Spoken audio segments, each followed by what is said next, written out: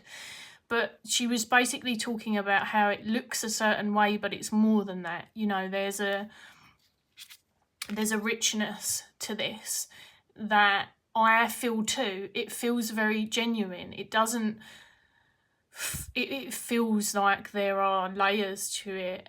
Not that cute things aren't genuine, but it's very hard to explain other than to say that there is a lot more that happens with this than what it might look like on the surface. And I think if anyone's watched my Spirit Cats review, which is the first deck, the sister deck to this one, they'll already know that because I reviewed it a couple of years back now easily, and it's, yeah, I said a lot about it. They're very good. Thistledown has just been a lovely surprise. I remember watching Kelly from the Truth in Stories video, and you'll notice I'm saying a lot of people's names today, and I'm really trying to mention people a little bit more because, I don't know, I just think it's nice. But I have a terrible, terrible, terrible, terrible memory. Honestly, it's a bit scary some days, so it's intermittent, people, it's intermittent. But Kelly from the Truth in Story, her video of, I think she was one, in fact Kelly Bear got this as well. You've both got an early copy, right? Anyway, I remember the video saying about the keywords being very neutral, and it was one of the things that, instead of waiting for the deck to kind of come out, I pre-ordered it because I agreed. I felt like the keywords were very neutral as opposed to one way or the other. I like neutral, that's good, I can work with that, I can flesh it out based on the other stuff that I'm using with it. And then last but definitely not least, which I am getting out, is the final deck that I was sent this year, and that's by one of my dear friends, and it's one of my faves that came in the year, and that is the Black Salt Tarot by Lark and Legend. You will know them as Logan. They are my fellow goblin. they are bestie, they are bae. I love Logan, and at the same time, even if I didn't, I would wholeheartedly think that this was a very, very, very well done pip deck, because it's pips that allude to story in that gentle, non-assuming, yet not hidden capacity. And I don't know how to fully explain that, but like, so you can see with this one, we've got like the you know, like those wind blowers that you see. I can't remember what the name of them is. Of course, why would I? And then they're gathered all together here by the 6th in a bouquet. So it alludes to something. And what it alludes to is then for you to... Windmills, that's it, the little windmills. Thank you, Kelly, there. Whereas this one's broken, and then some of the handles are broken. Also, this is my 2 aesthetics in one. It's like predominantly I am just a dark human aesthetically, and then there's this tiny little bit of like a ray of iridescent love in there somewhere that's like very grungy gothic with silver nails. I don't know, it's just one of these things. So I very much love this deck. I think it's very, very fucking clever. I'm really surprised that I haven't seen more about it. And then at the same time, I think that the deck world tarot community and then just the worldly community as a whole this year have been in a very strange space. And so I think that so many things have happened and occurred that have been good and bad and just terrible and devastating and wonderful and interesting and innovative, and it's been a lot. And so I just think that so many things have happened. I don't know, it sort of surprises me and then it doesn't. But I love this. I'm looking forward to doing some more with it in 2024, perhaps on here, and discussing some of the pips and their, like I say, how they're alluding to things, because I'm not a 𝗪𝗂𝗍 trained reader. I use the word trained, studied is probably better. I do study parts of 𝗪𝗂𝗍 and it is something I'll continue to read more of, but I think that the way that I use numerology and the pips is very, very intricative, and it doesn't work for everyone, and it's definitely not a good way to learn 𝗪𝗂𝗍, for example, or learn 𝗫𝗏𝗍𝗁, or just learn like a nice simple one way of reading. But for people looking or listening to more amalgamated styles or more interested in that, perhaps it will be interesting, and this deck kind of inspires me to do that. So we can remember things together, Kelly. Kelly bears the other half of my brain. Hopefully I can return the favour, but who knows, right? Numerology and the pips sounds like a 60s band. It does. I'm here for it. I think, yeah. I'd say it could be us, but I would bring zero talent. I haven't been able to sing for a very long time. Not in tune anyway. Dear. Move over. Gladys Knight. So they're my decks, by the way, that came in 2023. We can do grunge, it won't matter. I mean, I'm here for it then. I'm here for it. In regards to the decks that went out, I believe, and like I said, I don't know all of them. There was some more that I thought of, but I didn't want to credit them to this year, and then it turned out that they were 2022. But I know that I got rid of the Wild Unknown Alchemy deck. I got rid of the Wild Unknown Tarot in a Tin.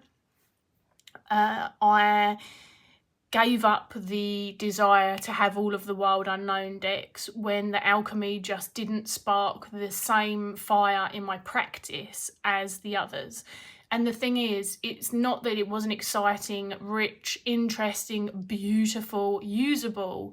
It just was not an enriching element to my practice. It was a forced element, and I am so wildly happy with the Wild Unknown Tarot, which has been a long time friend of mine, and I freaking love the archetypes oracle more than I can blather on about. It's just one of my absolute favourites. Interestingly enough, I didn't use it a lot in 2023, but I did find myself missing it towards the latter part of the year, so I think that I'm going to do something bigger with it in 2024 again. It has inspired a lot of poetry and stuff as well, and I love working with archetypes because it makes sense to my brain and my belief system and stuff. Also, I think archetypes aren't as, for me, they are something, but it's not so hard and fast and rigid. You know, they're like animistic archetypes. They live and breathe and ebb and flow. So that's kind of how I view them. And I suppose that's how my two worlds meet, you know, the world of psychotherapy and psychology with the earth and its rhythms and all the things that I can't explain, which are many things. But I love those decks. In terms of her animal one, I wouldn't say I love it as much as the others. I love the artwork and I like animal decks, so I've kept it. You know, it's just a surefire thing for me. I enjoy using it. I know it well. But the other two, the Tarot in a Tin was too small. It was irritating me. And the Alchemy deck was a no-go. I also, and I can't remember which of these I sold and which of them I gifted and which of them I traded. As I say, I did a very bad job of keeping my list this year. But the 𝗂𝗂𝗍𝗍 tarot went. I kind of missed the artwork.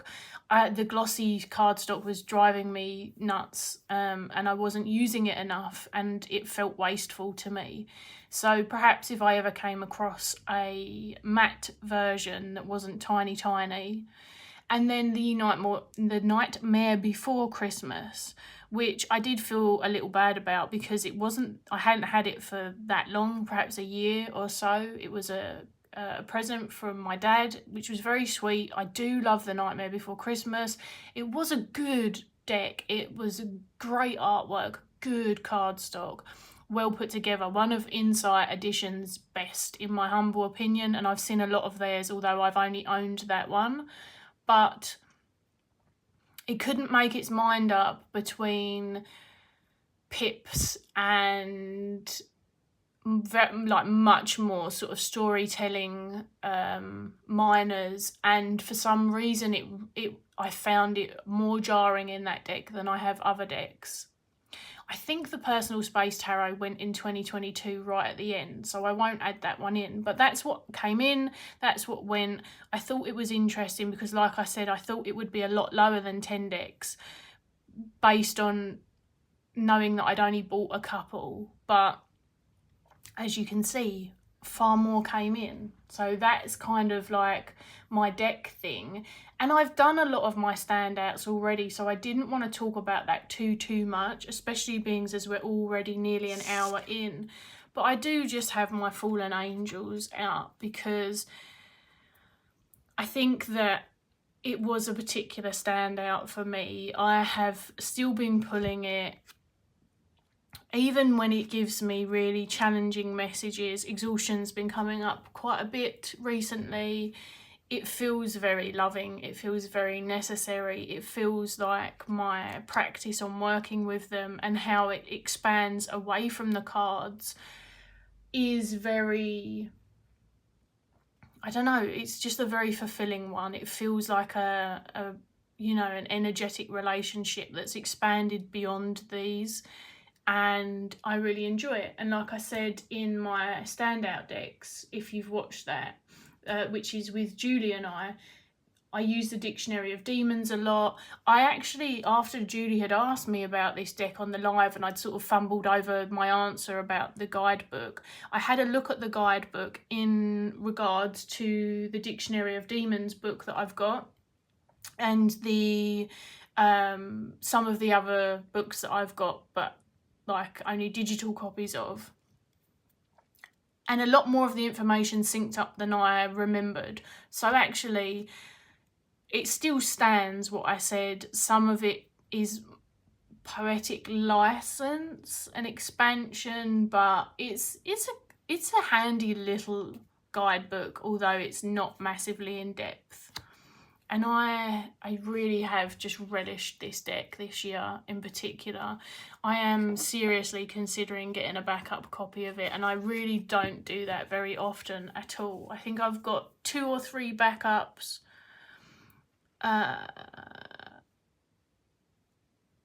Yeah, I can't think of any more.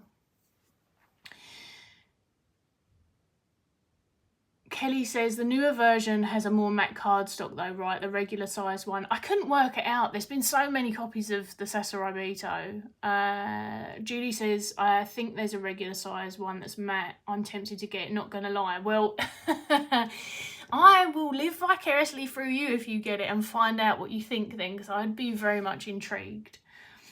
And Kelly's saying like shiny cardstock isn't really in, but you've had your OG copy for so long and worked with it so much, it's got a magic of its own. Yes, I totally get that. I hadn't worked with my copy very much at all. I was very appreciative of it. It was actually a gift from Logan some years back. But Logan and I gift very much in the same capacity, which is something I love about them. If I gift anything to anyone, so you've heard it here from the horse's mouth, if you don't like it, or you don't use it, or it doesn't vibe with you, or whatever the hell it is, or you use it and it's fun and then you get bored of it, or you need the money suddenly, like I don't have an attachment. Sell it, trade it, pass it on, gift it, get rid of it. That's very much how the two of us function, at least together anyway. I don't know how Logan is with others. But that works very well for me personally, so that's kind of how I roll. Let's have a look. What else? So the other things that I thought I would talk about are a few of the things that I started or returned to. People will know that I write a lot. You will have seen that if you have been on my Instagram but at all. Videos are definitely a secondary thing for me. Photography and writing are just two huge passions of mine. I've dedicated a lot of life to writing for various different reasons, and I suppose I'm used to writing because we used to have to do, like when I was studying, we did like 5 years of writing an essay. It wasn't called an essay, but that's essentially what it was, an essay a week every week for 5 years, and you just sort of get used to it, you know. And then other people journal, which I was never very good at, and I feel like mine meets this funny middle space where I sort of share a bit that's journally about my space in the world and how I view it, but then I also like to talk about what I observe and what I see or experience through others and how they might be in the world. And that's kind of, I suppose, what I write about is the crossover between the two. But one of the things that I hadn't done a lot of for a very long time, and when I say write, I mean type. That's one reason why I never have lovely journals, or well, they wouldn't be lovely anyway. They would be messy and have spelling mistakes, and my dyslexia would be very apparent. Lots of crossing out and, yeah, spelling issues in anything that I used to do written. But my hands get sore really easy from writing. However, I'm very fortunate that typing, thank goodness, doesn't upset my hands barely at all, ever. I very much hope it stays that way. So everything of mine that's journal or otherwise exists on my computer and my phone. They're electronic. It would be nice to have physical copies of them, but it is the way it is. So I have nothing to show ever, but I've always kind of treated Instagram as like a partial journal. So I may have shared things there for others, like to teach and to, you know, or I use the word teach loosely, but you get what I mean. Stuff for other people, pick a card readings, you name it. But I've always used it as a partial journal. But something that I've done a lot of in 2023 is writing things that I haven't shared anywhere, that are just mine. In fact, I think my Apple Notes is going to implode. I'm sort of wondering if perhaps I should find a way to get a USB and start transferring some of that permanently onto something secondary. Also because I think my notes must take an exorbitant amount of space up, and I will be honest, I've gone from being very tech savvy to, over the last decade, going in very much the opposite direction. So I don't know if it's on a cloud or it takes space up on my computer. I couldn't tell you, but it has been lovely. I've also been listening to more audiobooks properly. I find audiobooks easier, but I'm really damn fussy about who's narrating them, which is my problem. So the one that I am really finding interesting, but that is a sad space to sit in sometimes now, and had been on my wish list for a long time, is Matthew Perry's, well, since he brought it out last year, it was Matthew Perry's, I suppose, autobiography. And of course he is no longer with us. I already had it on my wish list, so I certainly didn't want to not listen to it. And I've been listening to that. It's interesting because he's not my favourite narrator, and I absolutely loved listening to him act.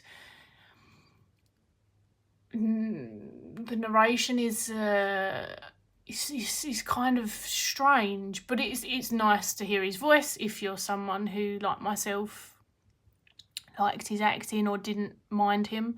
But that's a standout book for me because there's a lot of topics that I'm interested in within it as well, like addiction and depression and other things that he talks about are things that I have listened to lots of people talk about. And for those who don't know, I was also a substance misuse worker for quite a few years. So I find the whole thing, you know, when people open up about these things, I like those kind of biographies. But I think the biggest standout the biggest standout audio for me, again, because I didn't finish it in 2022 because I am slow, and it is very long, is 𝗵𝘀𝗀𝗀𝗺 Braiding Sweetgrass. It's actually really long. She speaks at a very slow, gentle, soothing pace, and oh my God, it's like being rocked gently side to side whilst I listen, and it's quite an emotional one as well, so I've done a lot of that. And then I read some fiction, actual books, and I have spoken about them, so I will just say that my favourite, although I read, you know, only a couple of them, but I really enjoyed the 𝗳𝗺𝗁𝗃. I would read it again. I'm looking forward to getting into the next part of the 𝗳𝗺𝗁𝗃 eventually, but I haven't felt very fiction ready towards the end. I actually picked up, I've been trying to get back into the 𝗬𝘁𝗁𝗃 series, but I'm just going to leave it until the new year now. But Shadow and Bone, technically I read in like 20 whatever. So it was the next two in this trilogy that I read this year, and Ruin and Rising was definitely the better of the two, and obviously brings the story to an end. So it was up there with one of my favourites, and I thought I would share a couple of my favourite books quickly. I just want to catch some comments. Kelly saying, I'm the same with gifting. Once I give something to someone, it's theirs to do with what they will. Yes, for sure. I hear you on the tech front. I am pants with it, a total tech potato. It's, you know what, I really am trying to be in that space where I laugh about it, because I was good. You know, like I was a PC gamer. I used to take apart my PCs and add bits to them, and I knew all of the lingo and where to get stuff, and just, yeah, that part of my world doesn't exist anymore, and now I have to ask my little brother. He's fucking amazing at it though, so, you know, yay for him. You read the first Shadow and Bone this year and massively got into the Crow's duology. So the Crow's duology is next on my list of the 𝗳𝗺𝗁𝗃, and I have the first of those two. But I really, really want to get the Raven Cycle series finished. I freaking loved the first book, and I already have the other three. But I think I maxed out my reading capacity for this year, so I'm going to try again in the new year.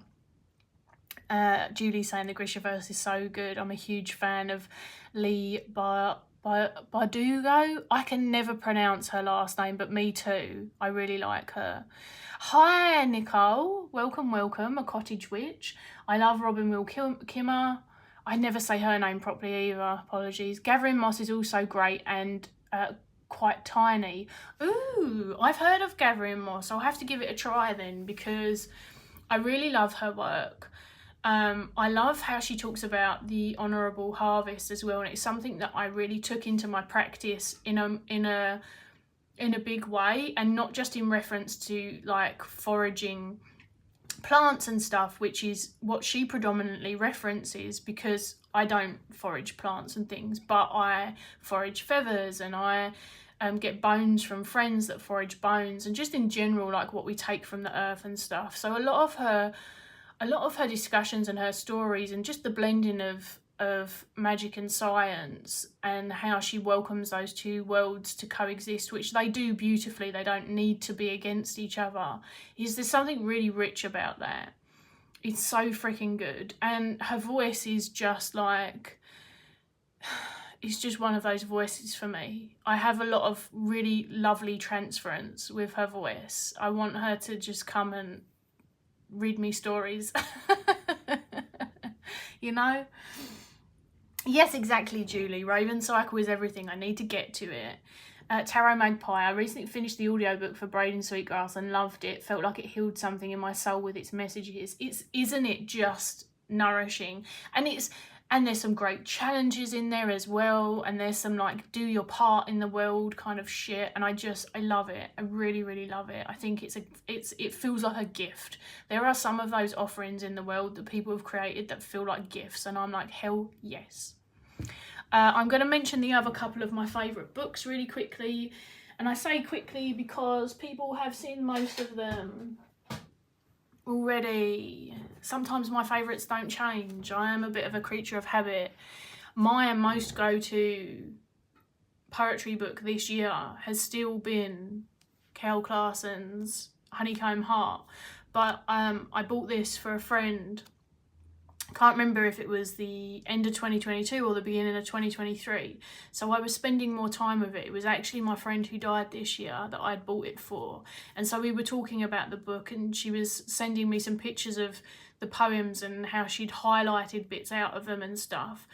And I think that our connection through it just will only make this book richer to me. And really now I'm quite tempted to just put on my big girl pants and highlight mine and really get into it and make it something that's like a co-creative experience, because yeah, I've had this book for, I don't know, maybe 3 years. It came out in 2019, but that's not when I got it, and I freaking love it. It's prayers, poems, offerings. Basically it's Cal's style of writing, which I can relate to. It's kind of like, it's poetic, but perhaps not in an old-fashioned poetry literature style. The book that I did the most bibliomancy with this year, because, like I said, I wanted to sort of recap some of the practices that I've done the most. And bibliomancy is a huge part of my practice because actually it's quite regular and I hadn't really thought about it. It comes really natural. I do it with cards. I actually did a Patreon video about it recently, really going into the ways that I use bibliomancy and tarot together in my practice and what books that I like to use and examples and stuff. Predominantly I prefer to pull the card first, and normally it would be tarot, but I've put all my tarot decks down there, so I will just, who did I get? Oh, I love Stolas, and this is Recuperation. Now, my bibliomancy most go-to book is Women Who Run with the Wolves. Yes. I do love poetry for it as well. We're gonna have to swap sides. It's too shiny for that side. But this is my favourite, and let's see what I get. So I'm pulling it open to that page. The fact that the shoes are red indicates that the process is going to be one of vibrant life, which includes sacrifice. This is right and proper. The fact that these shoes are handmade and pieced from scraps points to the child symbolising the creative spirit who, being motherless and untaught for whatever reasons, has pieced this all together for herself using native perception. And brava, what a fine and soulful accomplishment. That's how I use it. I wait, I see where my eyes go, I read until I feel like I've got something from it, and I stop. And I have definitely got something from that. When I think of recuperation and I think of some of the, like I say, I don't often refer to it as inner child work, but that kind of realm and the creative stuff and some of the other bits that I've been shifting through again, you know, when old stuff kind of resurfaces for a little bit and then you return to that to kind of just tend to the healing that has already taken place with that wounding, but sometimes they get kind of flared up, I suppose. Yeah, I don't actually want to give too much of it away, but I really love that for recuperation. I've been very nostalgic lately, but in a nice nostalgia as opposed to more painful nostalgia, which would bring me on to one of my newer practices, but I just want to check. I will, just because we're in book world, mention that a lot of the books that I ingest are I've read witchy books this year, I've read tarot books this year, but a lot of my practice and the books that I ingest are outside of that. And I just thought I would give a shout out to this one. And the reason I'm shouting out this one is because I have a lot of books to do with animals that reference animals from scientific realms, that reference particular animals, that are animal spotting guide books, I've got a huge book called A Communion of Subjects, which is like essays on animals, religion, and I can't think of the other word that they say, but anyway, so it's a very broad subject for me. But the reason that I wanted to give this one a shout out, this nature handbook, is because if anyone does watch this and they are very interested in the animal stuff, but also not just for them, but I know a lot of people have said like their kiddos are quite interested in the animal gnosis stuff as well. This is not just animal, this is nature, so it's nice and broad as well for those who aren't just kind of animally, although this is UK centric, so I think from memory.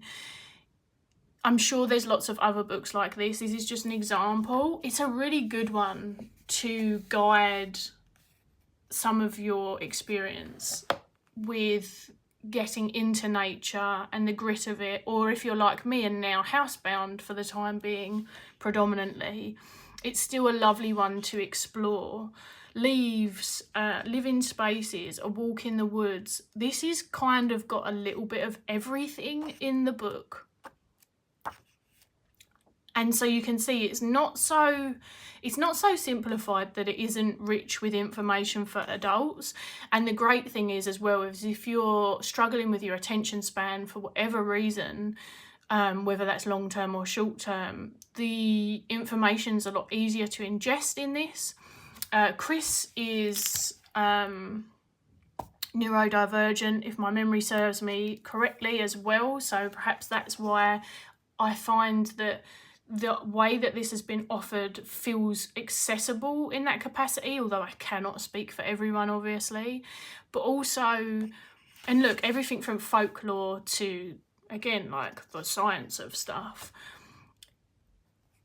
I feel like if I had a kiddo in my life who was interested, this would be a lovely one to share with them. And it has a bit of everything, and it feels to me just as witchy as anything else, and yet it's not a witchy book. Do you get what I mean? Like that's what I realise about my practice in 2023 more than any other year. I realised that my practice is so much richer than the very confined aspects of it that people might recognise through that lens, because it's something that we create. So yeah, I won't harp on too much about that, but that's kind of where I fell with that. The other books I've got are to do with practices, so I can jump into those now, but I'll see what comments we've got. I have braiding sweetgrass on my Christmas wish list, so wait and see if Santa brings it to you. Oh, I hope they do, Kelly. That would be awesome. I would love to hear your thoughts. But I don't often feel like I know if someone's going to love something or not, because I'm just not good at that. But I am actually quite certain you'll enjoy it. Packham is a national treasure. I agree. He had a rough, was it this year that he got all of his car and the front of his house smashed up and stuff? He didn't have a fun time at some point, and I feel like it might have been this year. Nicole, I love the ideas of different worlds coexisting in better ways and love a little neurodivergent representation. I agree. Yeah, this year or last with Packham, yeah, I can't remember either. It was not good, but you know.